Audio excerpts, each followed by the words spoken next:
au niveau de la qualité de l'éducation, nos diplômes sont reconnus mondialement. D'ailleurs, la fréquentation des étudiants internationaux augmente sans cesse ici, notamment à l'Université de Sherbrooke. Il y a beaucoup plus d'étudiants internationaux qu'avant. Je ne crois pas qu'ils viennent chercher des diplômes qui sont sans valeur. Alors, la qualité, elle est là. Maintenant, l'accessibilité, elle se situe dans la bonne moyenne canadienne, surtout si on inclut les cégeps. Il y a un modèle qui a été établi au Québec, qui a été voulu, je crois, par un ensemble de la société et qui semble fonctionner à tout le moins. Alors, pourquoi croyez-vous qu'on devrait changer un modèle qui a montré qu'il fonctionnait au niveau de la qualité, de l'accessibilité? La qualité, en fait, pour approfondir un peu la question de la qualité, ce qui est intéressant, c'est de penser à la qualité comme étant aussi une question relative. C'est-à-dire que la qualité de l'éducation au Québec, elle est bonne. Est-ce qu'elle est meilleure qu'avant? Puis est-ce qu'elle est meilleure que, dans le fond, nos concurrents, qui sont nos voisins, par exemple, là où on peut très bien aller étudier aussi?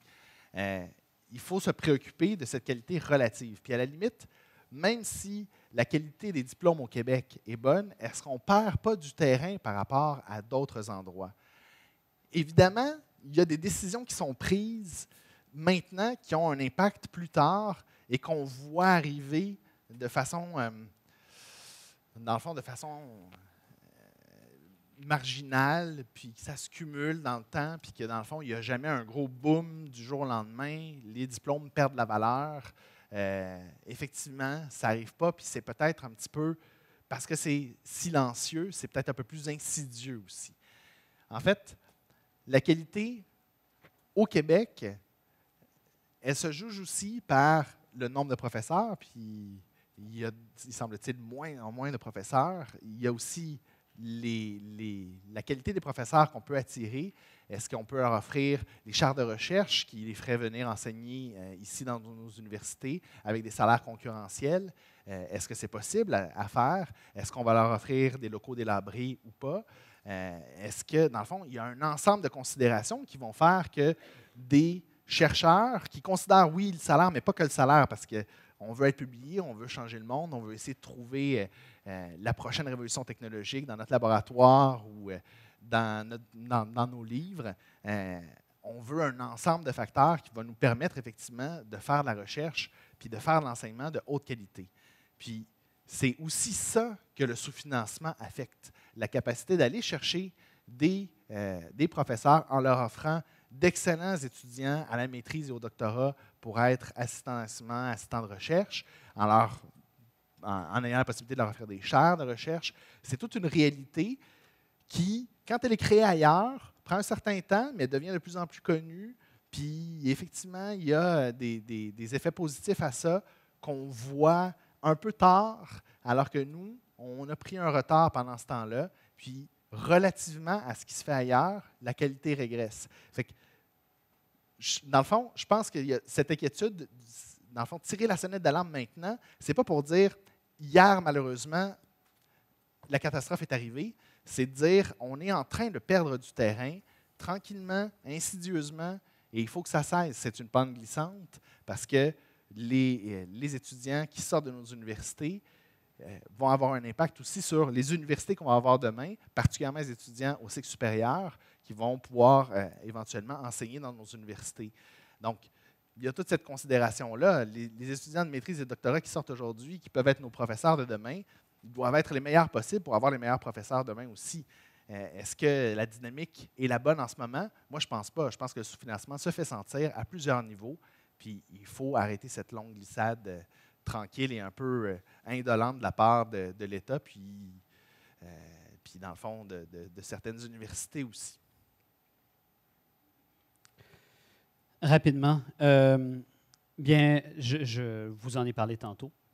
Il est pour moi question davantage d'un mal-financement que d'un sous-financement. Comme je vous le disais tantôt, l'université a de plus en plus d'argent. Les universités au Québec ont de plus en plus d'argent. Elles ont tout à fait les moyens d'avoir de plus en plus de profs. Elles font le choix de ne pas en avoir, pas parce qu'elles le veulent, pas parce que les recteurs se disent dans une salle sombre, on se frotte les mains puis on dit on va mettre moins de professeurs ou quoi que ce soit, parce que les fonds qui entrent dans l'université visent directement certains objectifs très précis. Ceux, par exemple, de faire de la recherche sur tel sujet, de développer un brevet pour telle entreprise, etc. Donc, de la recherche extrêmement ciblée.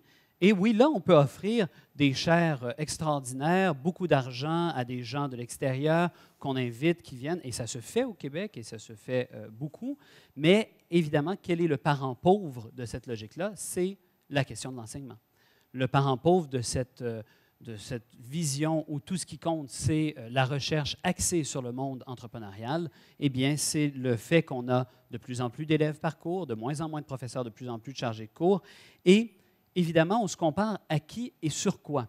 Toute la question se pose là-dessus. Est-ce que notre façon de se comparer avec les autres universités, c'est le palmarès du McLean, ou si vous n'avez pas une équipe d'aviron dans votre université, alors là, vous perdez 2 rangs dans le palmarès? Est-ce que c'est cette logique-là où on doit dire, bien, il faut se comparer systématiquement aux universités nord-américaines, en fait précisément aux universités états-uniennes, et dire, ben voilà, c'est nos seuls rapports. Pourtant, partout en Europe actuellement, il y a des systèmes où la gratuité scolaire est en place, qui sont parmi les meilleures universités au monde, qui reçoivent un ensemble d'étudiants étrangers, qui sont reconnus pour la qualité de leurs professeurs et pour la qualité de l'enseignement qui s'y donne et de la recherche qui s'y fait. Ce n'est pas du tout incompatible, la question d'avoir des frais de scolarité bas et un niveau de qualité très élevé. La preuve, le Québec l'a fait pendant des années à partir de presque rien. Le Québec s'est créé un ensemble d'organisations universitaires en l'espace de 40 ans. Il y avait avant ça quelques universités seulement au Québec, ça se comptait sur les doigts d'une seule main, et on a créé un réseau universitaire qui est maintenant reconnu à travers le monde et à travers le Canada. Et il faut continuer de dire, on va investir là-dedans, on va le développer bien sûr, mais pas dans le sens de dire, notre recherche, on la vend à n'importe qui, on fait de la recherche pour les besoins spécifiques de l'entreprise, mais bien sûr en développant pour les besoins de notre population et notre propre développement, tant intellectuel et au niveau du savoir qu'au niveau de ce qu'on veut développer comme société en commun.